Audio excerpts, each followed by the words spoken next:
මේ කොරියන් කෑම එකේ නම තමයි යුපු චොපා. මේ තියෙන රාමෙන් එකක්. මේ තියෙන්නේ ටොෆු වලින් හදපු මල්ලක් වගේ එකකට බත් පුරවල හදන කෑමක්. එදා ගෙදර යද්දි හස්බන්ඩ් හදලා තිබ්බ මාරම රස කෑම එකක්. කාලෙකට පස්සේ මඤ්ඤොක්කා යා හදලා තිබ්බ මඤ්ඤොක්කා මාරම රසයි. පොල් සම්බෝලෙත් මාරම රසයි. මාළු බෙදලා තිබ්බා. මම බඩ පැලෙන්න කෑව කාලෙකට පස්සේ රසබත්. කොහොමද මං හදන කෑම කනවට වැඩිය මං කවුරු හරි හදන කෑම කන්න හරිම ආසයි. හස්බන්ඩ් එයාගේ අම්මගෙන් අහගෙන තමයි මඤ්ඤොක්ක එක හදලා තිබ්බේ. අනේ මන්ද ඒක මාරම රසයි. මේ වීකෙන්ඩ් එකේ අපේ ගෙදර තිබ්බ ලොකුම රාජකාරිය තමයි හස්බන්ඩ්ගේ කම්පියුටර් ටේබල් එක මාරු කරන එක. මෙයා දැන් මේ පරණ කම්පියුටර් ටේබල් එක ගලවලා කෑලි මේ ටික පැක් කරන ගමන් තමයි තියෙන්නේ.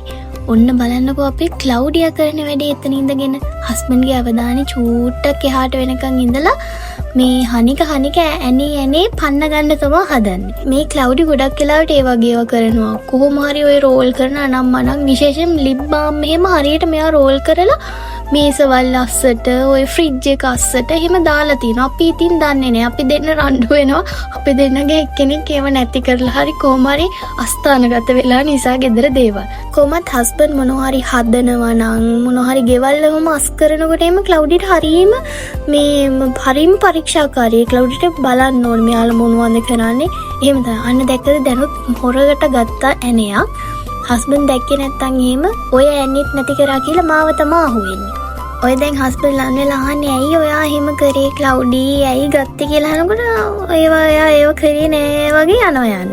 ඇත්තටම මේ පූස් පැංචු කියන්නේ නම් මහා අමුතුම ජීවීන් කොට්ටාසයක්. හුරතලේ නම් ඕනෑවටත් වැඩිය පිරිලා.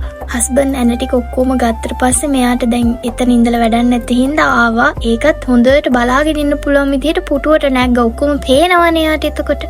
ඔය ඇන සෙල්ලමින් පස්සේ තරහ වෙලා ඉන්නේ පේනවනේ මෙයාව හපනවා.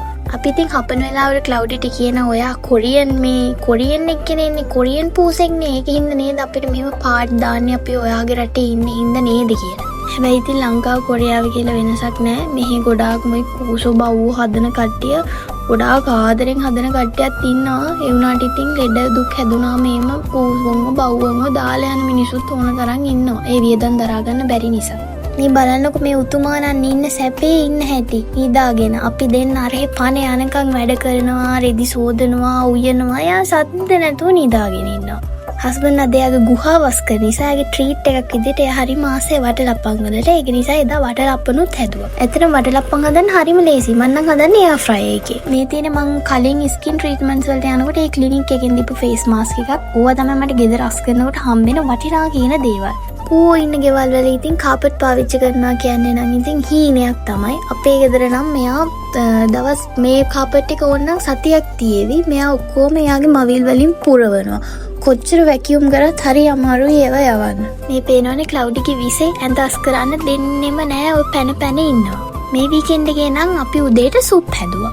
මේ දවස්වල අපි දෙන්නට සුප් පිස්සුවක් හැදිලා තියෙන්නේ. මේ ඉන්නේ ඕපුදූප හොයන ක්ලවුඩි. අද මේ ඔතන දොර ඇරලා තිබුණු නිසා ටිකක් මං හිතන්නේ මේ රස්නේ වෙලා සීතල අඩු වෙලා. ඒක නිසාද මන්ද මෙයා ගිහලා බලාගෙන ඉන්නවා ජනේලෙන් එපිට. නැත්තම් පහුගිය ටිකේම ගොඩක් සීතල නිසා ගියම නෑ ඔය හරියට බැල්කනි එකට. සතියන්තේ නම් ගෙවෙන්නේ පුදුමාකාර වේගකින්. කොච්චර කාලේ වේගෙන් යනවද කිව්වොත් තව දවස් කීපකින් ජනවාරි මාසෙත් ඉවරයි. නම් ගිහින් එන්න. අන්‍යං